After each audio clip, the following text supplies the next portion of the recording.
Olá, Bookaholics de plantão. Aqui é Suzane Madruga e ao meu lado, Glênio Madruga. Traumatizando corações e mentes desde 1982. Este é o episódio 01 da Rádio Caractere. Tema de hoje, bonitinho, mais ordinário. Vim ordinário! O Retrato de Dorian Gray, de Oscar Wilde. Então vamos começar esse podcast. Vamos lá. Primeiro a gente vai falar sobre Oscar Wilde. Um pouquinho do Oscar Wilde, lembrando aos nossos ouvintes que esse episódio é composto por alguns dados sobre o livro, sobre o autor e nossas impressões de leitura. Exatamente. Então, se você quiser um resumo do livro, uma resenha, alguma coisa, tem outros podcasts, outros vídeos no YouTube, outras PDFs, várias outras maneiras de você ter acesso a um material com conteúdo mais completo sobre o livro. Essa é a nossa experiência, a nossa relação com essa maravilhosa obra do Oscar Wilde. Então, exato. E foi, na verdade, a nossa experiência de leitura, né? O que mobilizou a gente a fazer esse podcast foi essa experiência de leitura e é por isso que a gente tá falando desse livro hoje. Isso aí. Então, o Oscar Wilde, ele nasceu em Dublin no ano de 1854. Durante a trajetória de estudos dele, ele frequentou a Trinity College e depois a Universidade de Oxford, onde ele se destacou no estudo do helenismo e de latinidades. Após isso, ele passa a morar em Londres, onde viveu uma vida social bem agitada, tendo atitudes consideradas bastante extravagantes para a sociedade da época. Aí a gente tem como situar o Oscar Wilde dentro de uma defesa de um movimento chamado esteticismo, que era basicamente uma postura anti-vitoriana com raízes pós-românticas. Então, para quem aí está acostumado um pouco com a literatura do século XIX, que é marcada por esse romantismo, ele já é um passo além desse romantismo.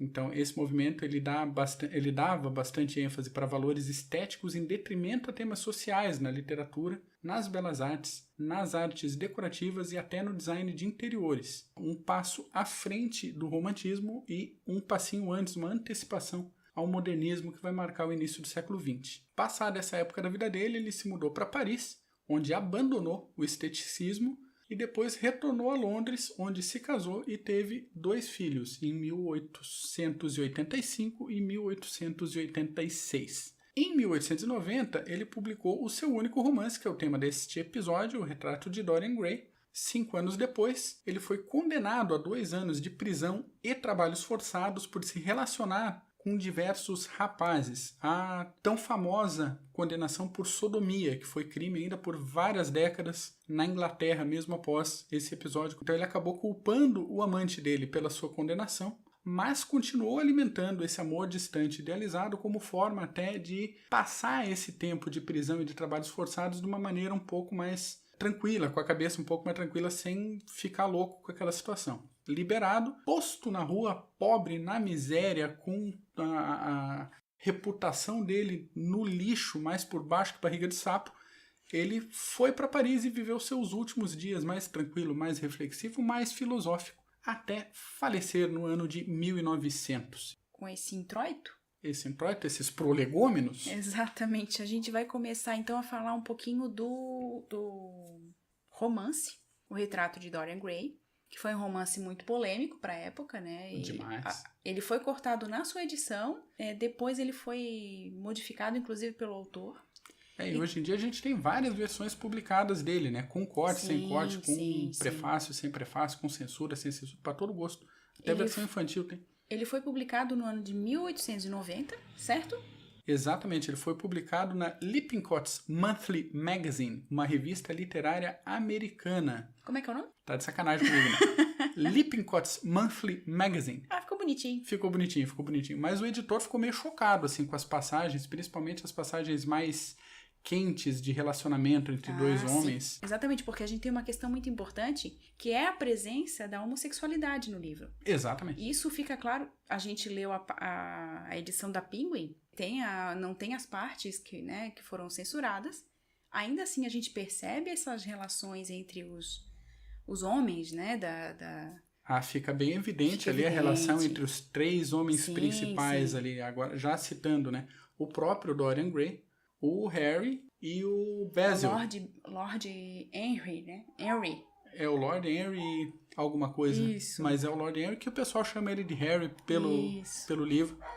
Então essa tensão desse triângulo amoroso, desses 3 homens aí da narrativa, E o aumento dessa tensão com a entrada da Sybil Vane, que é uma atriz que ela Sim. interpreta obras de Shakespeare num teatro bem terceira linha. Sim, o Dorian Gray ele se encanta, né, pela interpretação dela. E tem essa paixão repentina. Mas a gente, voltando a esses 3 personagens, a gente precisa apresentá-los, né? Dorian Gray era um jovem, muito bonito, e que ele era neto de um homem muito conhecido na sociedade da época, de Londres, e tinha um passado meio, vamos dizer assim, obscuro, porque a mãe dele parece que, né, segundo os boatos que aparecem no livro, a mãe dele fugiu com um homem, engravidou, né, esse homem acabou sendo morto, e ela morreu muito jovem, então, assim, ela morreu muito cedo, ela tinha...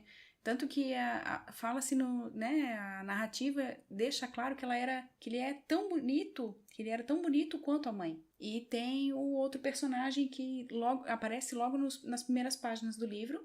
Pois é o pintor, o Basil Hallward. Então, ele é um personagem bem interessante, porque já de saída nos primeiros parágrafos, já dá para sacar a intensidade da admiração, vamos deixar por admiração agora, que ele tem pelo Dorian Gray. Então, quando eu acho que a gente pode dizer amor, ele atração. Sim, ele fica completamente encantado pelo Dorian, pela beleza do Dorian e pela aparente inocência. Pela aparente inocência do rapaz. Tem essa questão. E o Dorian acaba virando a musa inspiradora. Então, o Basil, ele atribui toda a inspiração para a arte, para a boa arte, para a melhor fase da arte dele ao aparecimento e a beleza do Dorian.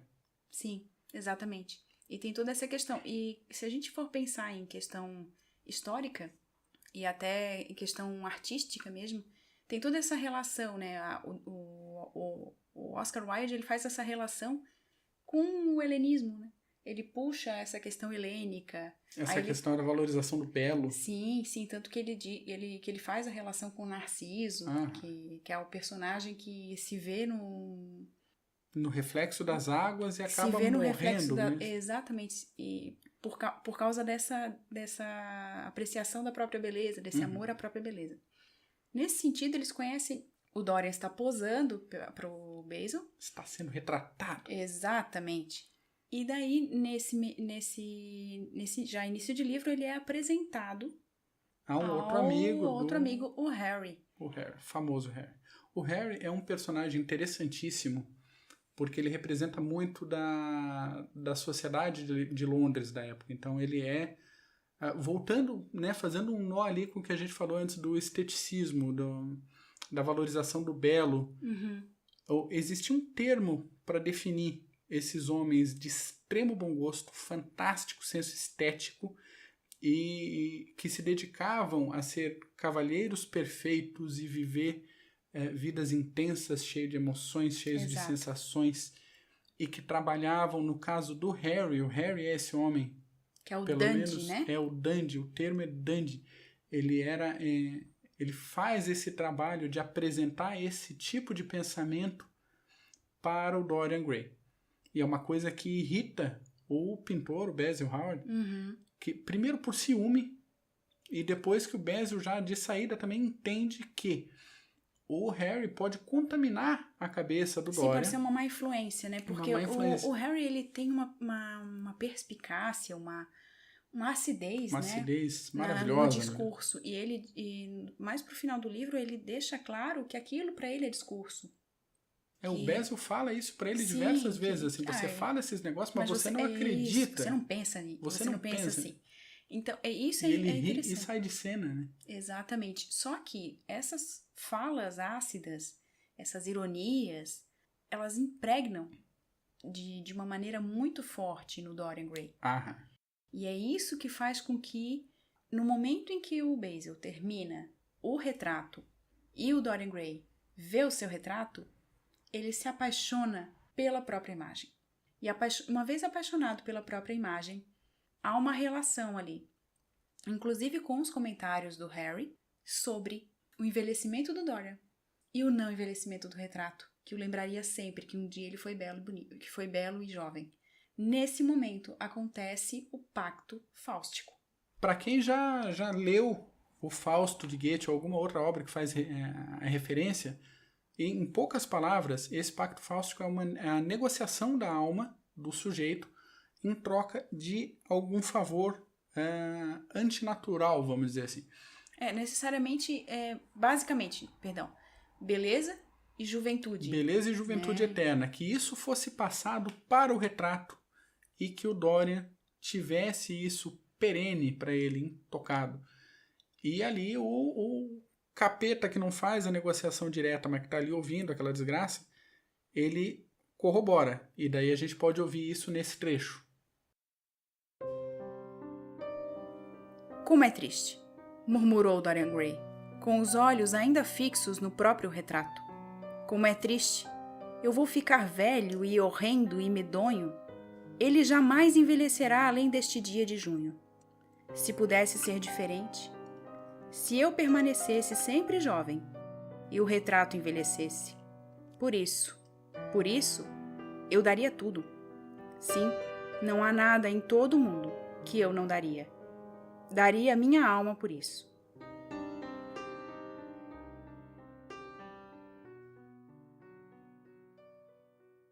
Nisso fica bem evidente, esse é o momento do pacto. Aí toda a trama começa a virar e o Dorian passa por momentos de deslumbramento. Exato. Ele se dedica aos prazeres, se dedica às atividades. Até influenciado muito pelo Harry, porque o Harry diz que a experiência é muito mais importante, ele não tem que pensar nas consequências. E são essas coisas que vão fazendo parte do imaginário do Dorian Gray. E ele vai fazendo isso, ele vai... Até quando tem uma parte do livro em que o narrador nos diz que o Dorian se interessa pelos ritos católicos, ele se interessa pelos ritos, não pela beleza dos ritos. Pela beleza dos ritos, né? Ele chega a adquirir uma batina, a roupas relacionadas com elementos litúrgicos. Exatamente. E é nesse sentido que a gente percebe que o Dorian Gray, ele vem já impregnado desse impacto, dessa necessidade de ver a beleza em tudo. E o que não tem beleza parece que o cansa, deixa ele assim entediado. Tem toda essa questão muito forte com a beleza. Então a beleza é tudo. A beleza é o auge. Enquanto ele for belo e jovem, nada para ele vai ser problema. E daí é que ele e as experiências dele, é o que acontece com a atriz, com a Sybil Vane. Sim. Quando perde o encanto da interpretação, quando ele conhece ela mais a fundo, acaba todo o interesse. A gente precisa colocar a Sybil Vane na seguinte questão. Ela interpreta mal porque ela já sente que vai casar com ele, né? Ela tem essa esperança muito clara na mente dela. Afinal de contas, né? Ele a beijou, teve toda uma questão. E daí, nesse sentido, quando ela interpreta mal, a beleza some e para ele há o tédio. Todo o motivo do relacionamento some junto. Exatamente. E daí a gente vê uma questão muito séria. A gente não vai contar muitos fatos do livro, até porque muita gente reclama por causa de spoiler e tudo mais. Gente, 1890 foi o lançamento desse livro, mas tudo bem. Mas tudo bem, a gente não vai contar. Mas depois de determinados fatos, ele começa a perceber no retrato uma deteriorização. E ele vai começando a se preocupar com isso. E daí ele lembra do pacto que ele fez lá no ateliê. Não é ateliê. No local onde ele estava sendo retratado, lá pelo Basil, né? Isso, exatamente. Não sei se exatamente era numa sala de estar, no ateliê de pintura, de qualquer forma. Quando ele estava sendo retratado pelo Basil, ele lembra desse pacto. E então ele começa a perceber que o pacto deu certo, que o desejo dele foi atendido. A partir do momento que ele percebe isso, ele guarda o quadro, ele esconde o quadro, porque o quadro era a representação da sua alma enferma, né? Da sua alma doente, da sua alma... Tudo que ele fosse fazer a partir dali estaria presente no quadro, porque o quadro era a expressão da sua alma. Pois é, e aí pra mim é um dos grandes momentos, um dos vários grandes momentos de impacto do livro. Em um livro normal, em um livro comum, nesse momento que ele vê a imagem do retrato deteriorada, iniciando um processo de marcas pelo tempo, pelas suas atitudes, o que a gente esperaria era uma reação de o que eu tô fazendo de errado, como é que eu posso melhorar isso. E o primeiro passo do Dorian é justamente o contrário. Ah, que bom, agora eu posso fazer o que eu quiser, porque é ele que vai sofrer todas as consequências. É ele que está se estragando, não eu, então... Exatamente. Vamos pra vida. Exatamente. Nesse sentido, a gente vê todo um desenvolvimento do personagem pra derrocada, né? Ele só faz besteira, ele fica mal visto na sociedade. O Basil não acredita que ele possa ser dessa maneira porque ele olha pro Dorian e ele vê aquela beleza, aquela juventude, o ar de meninice, da inocência. Ele não acredita. Muitas pessoas não acreditam, mas o Dorian vira, assim, o bicho louco. Porque ele faz de tudo, assim. Ele experimenta. Faz de tudo e faz de tudo muito. Faz de tudo muito. Ele quer experimentar. Então, ele quer experimentar tudo. Tanto que ele causa até inveja no Harry. Porque o Harry diz, você tem a vida que qualquer homem queria, que você experimenta e você não envelhece. Exatamente. Daí tem um momento que o Harry pergunta pra ele assim, me conta o seu segredo, né? E tem toda essa questão.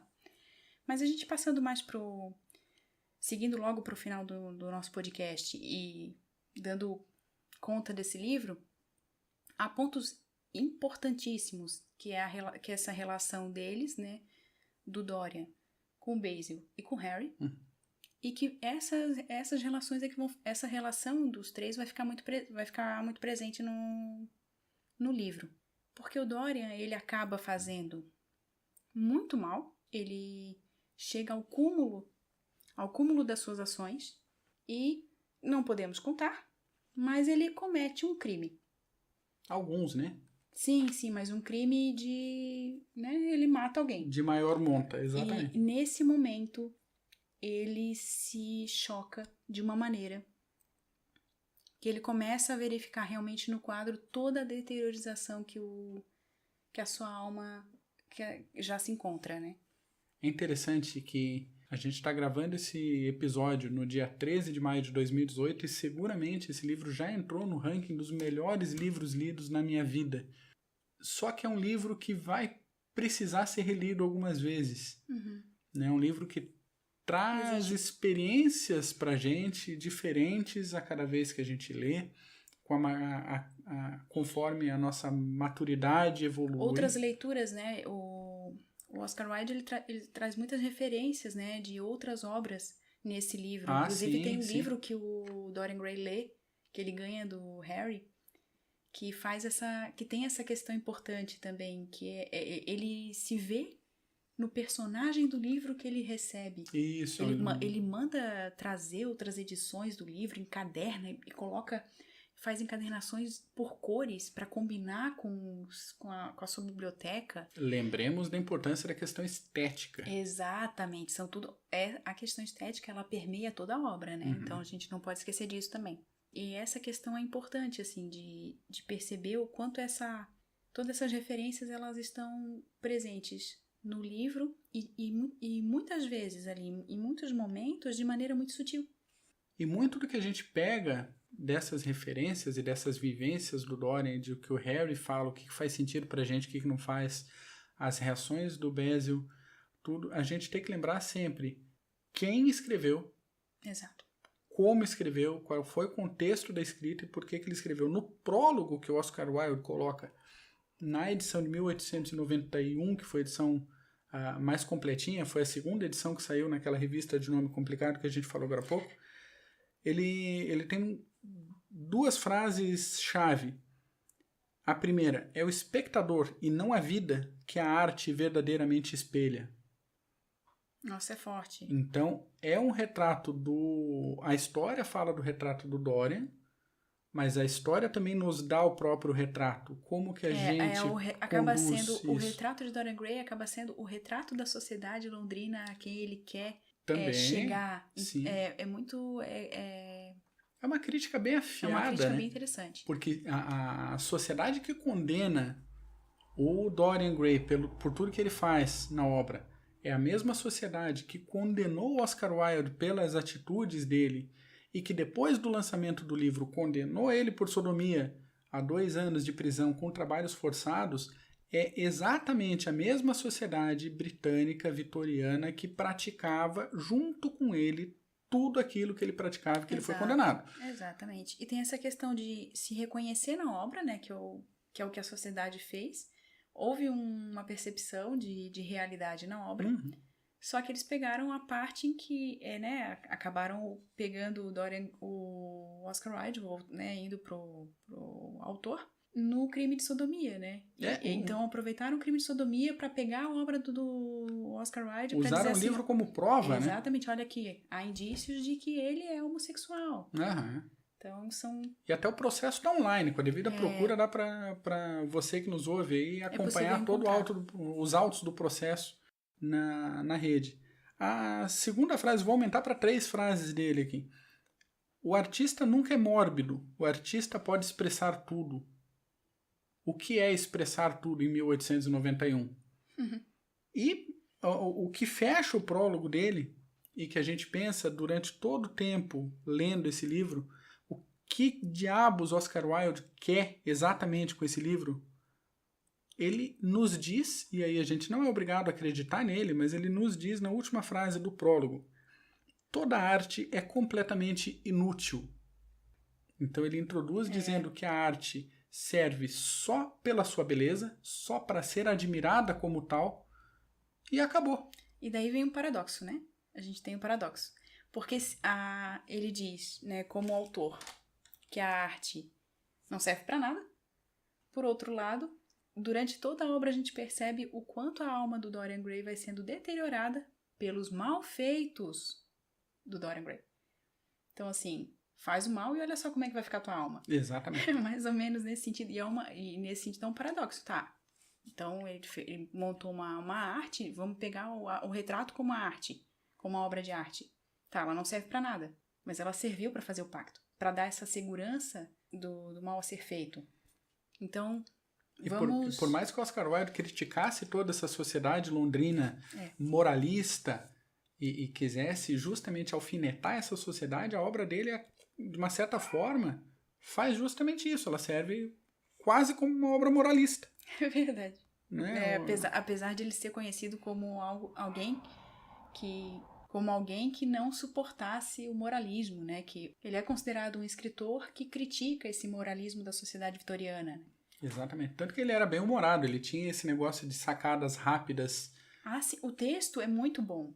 O texto ele vai muito rápido. E se a gente perceber bem, há a presença de aspectos do próprio autor nesses 3 personagens que nós citamos como mais importantes, né? O Basil, o Dorian e o Harry. E o Harry, perfeito.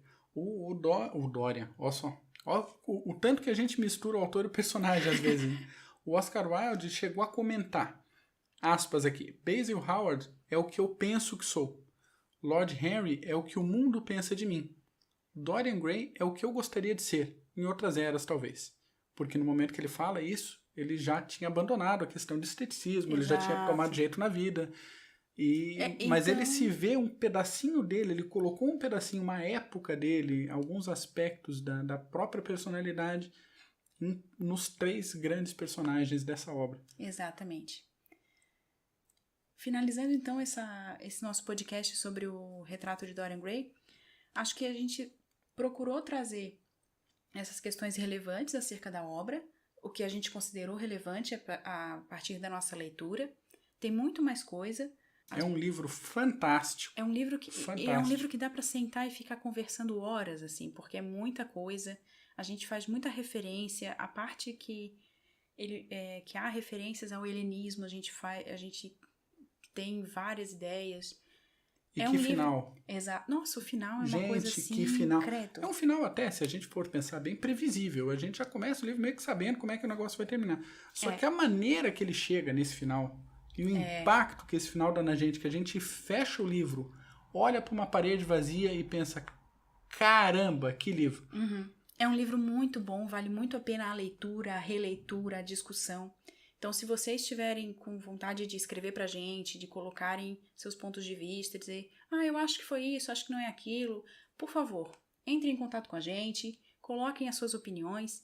Isso é muito importante porque a gente discute uma obra de extrema relevância, uma obra clássica, Com diversos temas paralelos aí. sim, e com temas tão atuais, né, que trazem ainda pra gente reflexões que não ficaram na época vitoriana do Oscar Wilde, né, elas estão aqui hoje.